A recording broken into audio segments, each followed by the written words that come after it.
Good morning everyone. Welcome to our channel Travel Canvas. আজকে 26 January 2024. Happy Republic Day to everyone. আর আজকে সকাল সকাল কিন্তু আমরা বেরিয়ে পড়েছি 2024-এর আমাদের ফার্স্ট ট্রিপ মেঘালয়ার জন্য। তো মেঘালয়া এখান থেকে কলকাতা থেকে কিন্তু প্রায় 1200 কিলোমিটার দূরে। আর আজকে আমাদের প্ল্যান অ্যারাউন্ড 500 কিলোমিটার্স যাওয়ার। তো যেতে যেতে তোমাদের আরও আমাদের প্ল্যান সম্পর্কে ওয়াকিবহল করব। আপাতত তোমরা আমাদের সাথে থাকো, ব্লগটা এনজয় করতে থাকো, আর আমরা আস্তে আস্তে এগোতে থাকবো মেঘালয়ার দিকে। উঠে পড়লাম বিটি রোডে। এরপর আমরা সামনে থেকে বাঁ দিক নিয়ে চলে যাব দক্ষিণেশ্বরের দিকে, তারপর কিন্তু আমরা বালি ব্রিজ ধরবো। আমরা পৌঁছে গেলাম দক্ষিণেশ্বর ক্রসিং। এইখান থেকে কিন্তু ডান হাতে গিয়ে পড়বে মায়ের মন্দির।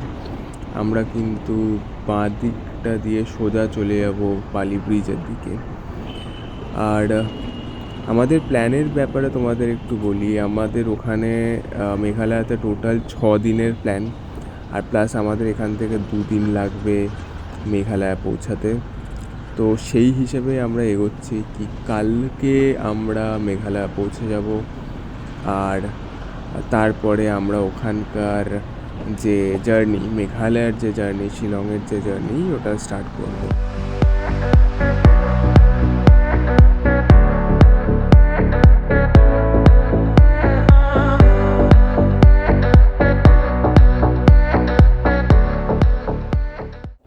মেঘালয় ট্যুরিজমের মেন 3টে ফোকাস কিন্তু কেভস, ওয়াটারফলস আর রুট ব্রিজেস।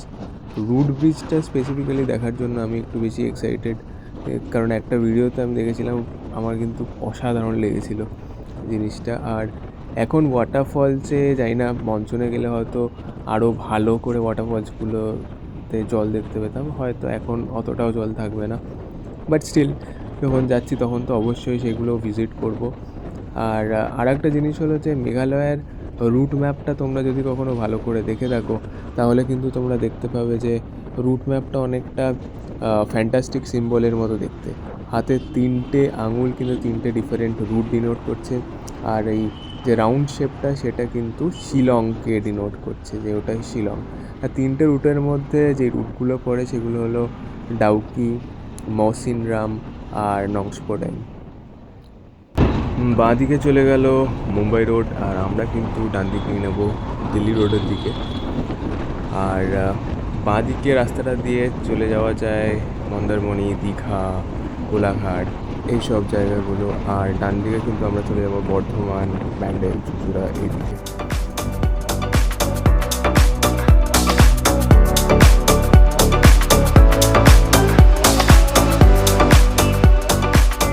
আমরা কিন্তু এখান থেকে ডান দিক নিয়ে নেবো। ডান দিক নিয়ে মগরা ফ্লাইওভার হয়ে, কোরাম সেতু হয়ে আমরা চলে যাব NH-12-এর দিকে। বারাসাতে রাস্তাটাও আমরা নিতে পারতাম, বাট ওখানে ফ্লাইওভারের কাজ হচ্ছে, তো জ্যামের সম্ভাবনা বেশি, তো তাই জন্য আমরা এদিক থেকে যাচ্ছি। আর দাদাও এই রাস্তাটাই সাজেস্ট করলো কি এদিক থেকেই যেতে। কলকাতা ছাড়িয়ে বেশ অনেকটাই চলে আসছি। ঠান্ডা কিন্তু লাগছে, যথেষ্ট ঠান্ডা লাগছে, কারণ এই গ্লাভসের ওপর থেকেও মনে হচ্ছে আঙুল টাঙুল কেউ চিপে ধরে আছে, এরকম ঠান্ডা কিন্তু আজকে এক্সপেকটেশন আছে কি আরও লোকজনের সাথে দেখা হবে, অন্য গ্রুপ।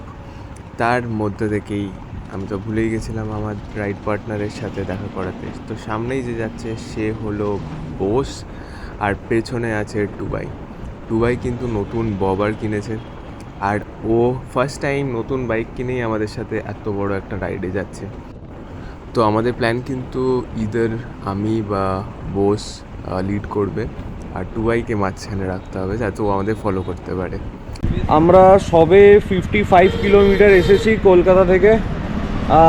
আমাদের ইসলামপুর পৌঁছতে আরও 450 অ্যারাউন্ড। তো আমরা একটা আপাতত দাঁড়িয়েছি খাওয়া দাওয়া করতে, একটু এনার্জি গেইন করতে, and then we will start for this road. দেখতে দেখতে কিন্তু বেজে গেল প্রায় 10:45, আর আমরা এখান থেকে আমাদের ব্রেকফাস্ট সেরে বেরিয়ে পড়লাম। এখান থেকে কিন্তু টানা 4 ঘন্টা আরও রাইড করতে হবে। নেক্সট স্টপেজ কিন্তু আমরা দেব লাঞ্চের সময়। এই সামনে থেকে আমরা বাঁ দিক নিয়ে চলে যাব কল্যাণী এক্সপ্রেস ওয়ের দিকে, আর তারপরে কিন্তু আমরা এগিয়ে যাব NH12 দিকে।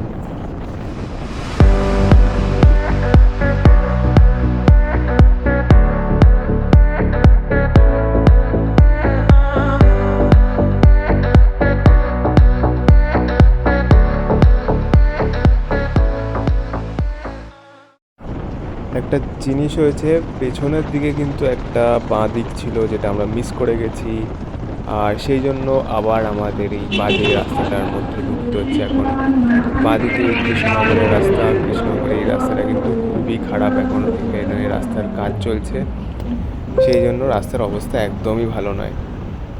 আর যাই হোক, ঢুকে যখন গেছি তো এটার মধ্যে দিয়ে একটু চালাতে হবে, কিন্তু ব্যাপারটা হলো যে আমরা অলরেডি অনেকটা লেট হয়ে গেছি, আর সেই জন্য চাইছিলাম যে এই সব রাস্তাগুলো যাতে আমরা বাইপাস করে এগিয়ে যেতে পারি।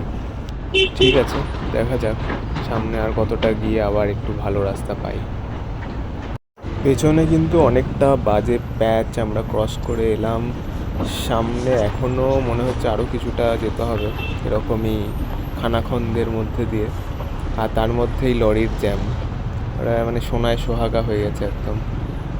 দেখি একটু চেষ্টা করব যে বাঁ দিকে দিয়ে যদি বেরোনো যায়। হ্যাঁ, বাঁ দিক দিয়ে জায়গা পেয়েছি, একটু বেরিয়ে যাই।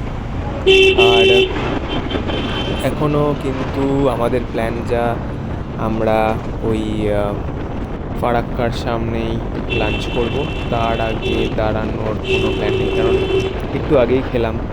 তো যদি আর 4 ঘন্টার মধ্যে আমরা পৌঁছে যাই ফারাক্কা তাহলে খুবই ভালো, নাহলে অন্য কোথাও দাঁড়াতেই হবে, কিছু করার নেই।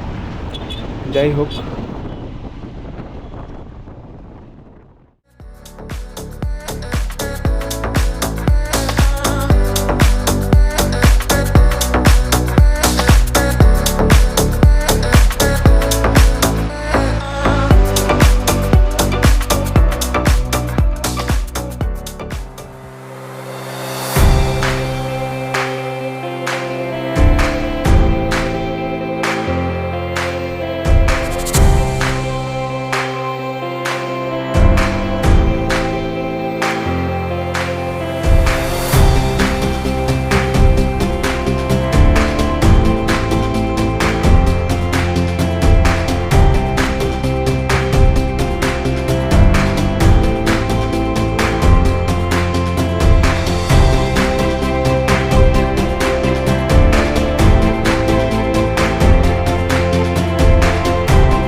এখন বাজে প্রায় 1:45, আর আমরা পৌঁছে গেছি বহরমপুর। আমরা আছি এখন বহরমপুর ব্রিজের উপর, আর আমি কিন্তু বাঁ দিকের সামনে একটা খুব সুন্দর ভিউ দেখতে পাচ্ছি। একটু সামনে গিয়ে কিন্তু গাড়িটা দাঁড় করানোর চেষ্টা করে তোমাদের বাঁ দিকটা দেখাবো। খুব সুন্দর লাগছে জায়গাটা।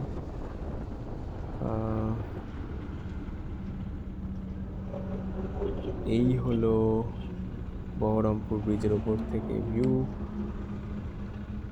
আর যেই নদীটা তোমরা দেখতে পাচ্ছ সেটা হলো ভাগীরথী। খুব সুন্দর লাগছে, দুর্ধর্ষ লাগছে এখান থেকে কিন্তু।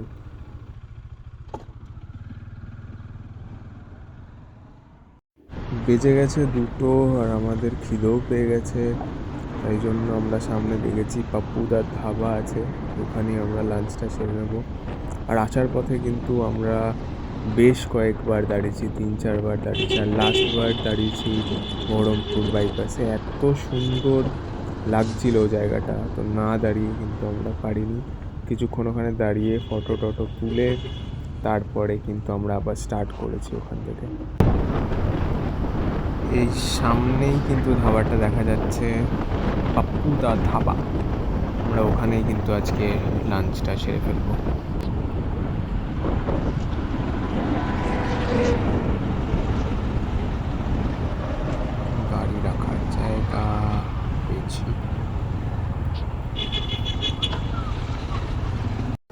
পাপ্পুদা ধাবা থেকে কিন্তু আমরা লাঞ্চ করে ফেললাম, ভেজ থালি। আমরা তিনজনেই ভেজ থালি নিয়েছিলাম।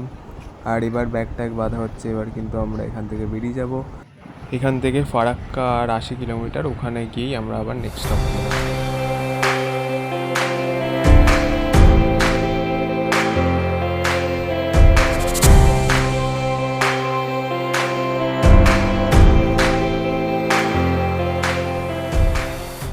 পৌঁছে গেলাম ফারাক্কা ব্যারেজ। আর ফারাক্কা ব্যারেজ থেকে কিন্তু এখনও আমাদের 220 কিলোমিটার মতো যেতে হবে। এখন বাজে 5:30। আর যত কিন্তু সন্ধে হচ্ছে আস্তে আস্তে কুয়াশাও নামছে। তো আমাদের ট্রাই করতে হবে যে যত তাড়াতাড়ি সম্ভব আমাদের ইসলামপুর পৌঁছানোর। আর প্রথমবার কিন্তু আমরা এই ফারাক্কা ব্যারেজের উপর দিয়ে কোনো বাইক বা গাড়ি নিয়ে যাচ্ছি। তো যতবারই আমরা আসি দেখি, মানে ট্রেনে করে যখনই আসি তখনই কিন্তু ফারাক্কা ব্যারেজের উপর দিয়ে ট্রেন যায়। আর এইবারের কিন্তু ব্যাপারটা একটু আলাদা রকম। আমরা তিনজনে বাইক নিয়ে যাচ্ছি ফারাক্কা ব্যারেজের ওপর দিয়ে।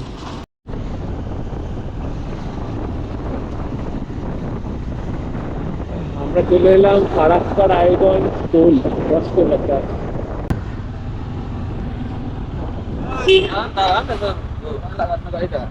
কেন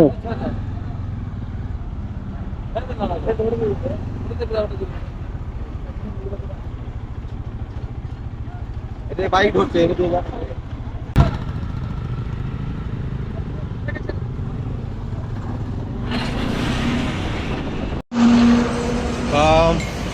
রাত 7:30, কটা বাজে? 7:30। অ্যান্ড ফারাক্কা পেরোতে আলটিমেটলি অন্ধকারই নেমে গেছিলো, দাঁড়াতেও পারিনি ফারাক্কায়। এখন একটু চা খেয়ে দাঁড়িয়েছি। তো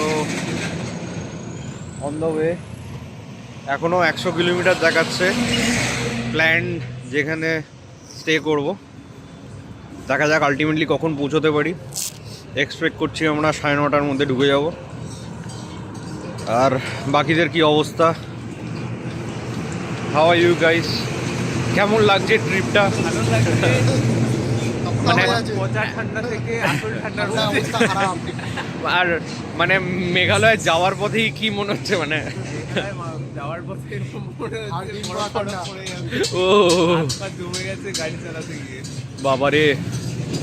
তো আবার একটা মিট হবে আমরা রুমে ঢোকার পরে। এখন একটু আমরা রুমে ঢোকার পরে আমরা বলবো না আমরা পৌঁছে গেছি মাঝপথে। আমরা ডিম ভাজা খাবো। আর টুয়ের কিসে ডিমে অ্যালার্জি আছে, তো চা দিয়ে কাঁচালটা দিলাম। চলো স্টে টিউন। হোপফুলি তাড়াতাড়ি পৌঁছে যাবো আমরা।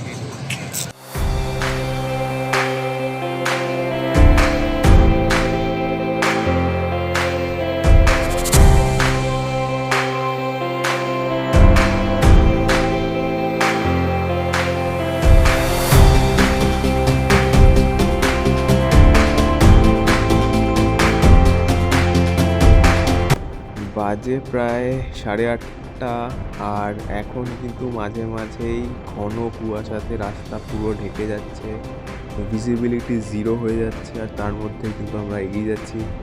আর 2 ঘন্টার মধ্যে আমরা ট্রাই করছি যে ইসলামপুর পৌঁছে যাওয়ার, বাট আমি জানি না কতটা যেতে পারবো। আর এই জিনিসগুলো এক্সপিরিয়েন্স করার জন্য কিন্তু তোমাদের কখনো না কখনো বাইক নিয়ে টুক করে একবার বেরিয়ে পড়তে হবে। যাই হোক, আজকের মতো গল্পটা আমরা এখানেই শেষ করছি। আবার দেখা হবে পরের ব্লগে।